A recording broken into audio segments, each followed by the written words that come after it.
आई भैया एगो पत्नी अपना पति देव भी फोन कैले बारी रू रू के कहतारी कि ये राजा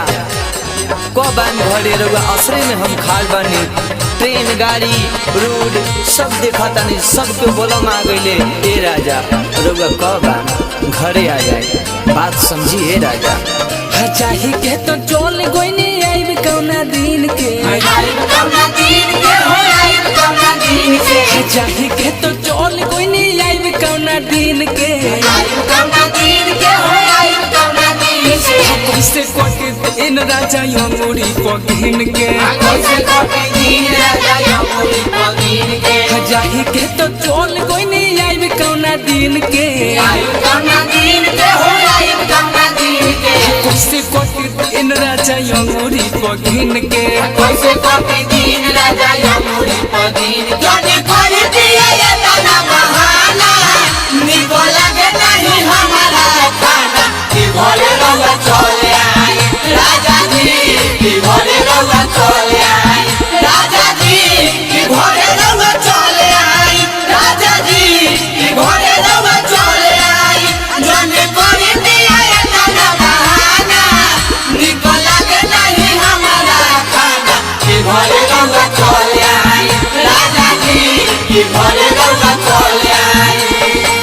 कैसे कटे दिन राजा यमुरी पगिन के कैसे कटे दिन राजा यमुरी पगिन के मोटा लाल बाली अखिया के काजरा अखिया के काजरा हो अखिया के काजरा सुतो ताली रोज धके तकिया के पाजरा तकिया के पाजरा हो तकिया के पाजरा मोटा लाल बाली अखिया के काजरा सुतो ताली रोज धके तकिया के पाजरा को बोले सहारा ले ही पलंग जमीन के बोले सहारा ले पलंग जमीन के कैसे कटे दिन राजा यमुरी पगिन के कैसे कटे दिन राजा यमुरी पगिन समझी पिया मोर परेशान कि हम कहतानी जी समझी पिया मोर परेशान कि हम कहतानी जी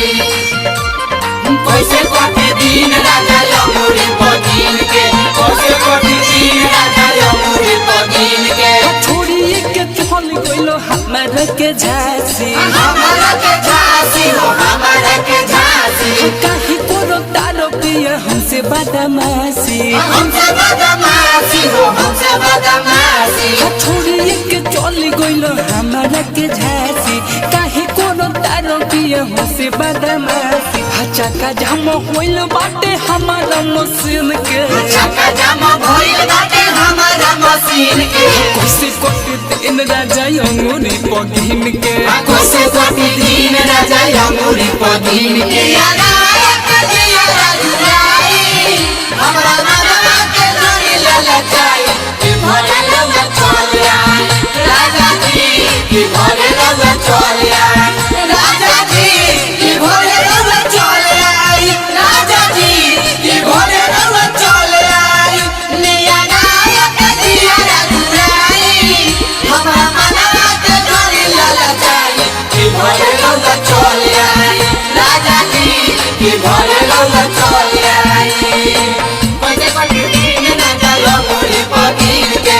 कैसे कटे दिन राजा यमुरी पगिन के हो छोड़ो तो जवानिया के योगिया बुतादी योगिया भूतादी हो योगिया भूतादी हपा तुम न जाई पिया योजी तो या जादी योगी तो या जाती हो योगी तो या जाती छोड़ो तो जवानिया के योगिया बुतादी बा तुम न जाई पिया योजी तो या जादी हंसू के सोके लो चला देखी मनसीन के सुके सके लालो चला देखी मनसीन के कैसे कोटी दिन राजा यमुरी पगिन के कैसे कटे दिन राजा यमुरी पगिन के जाही के तो चल गइलो योइबो तौना दिन के जाई के तो चल गइलो योइबो कन्ना दिन के कैसे कोटी दिन राजा यमुरी पगिन के कैसे कटे दिन राजा यमुरी पगिन के कैसे कोटी दिन राजा यमुरी पगिन के कैसे कटे दिन राजा यमुरी पगिन के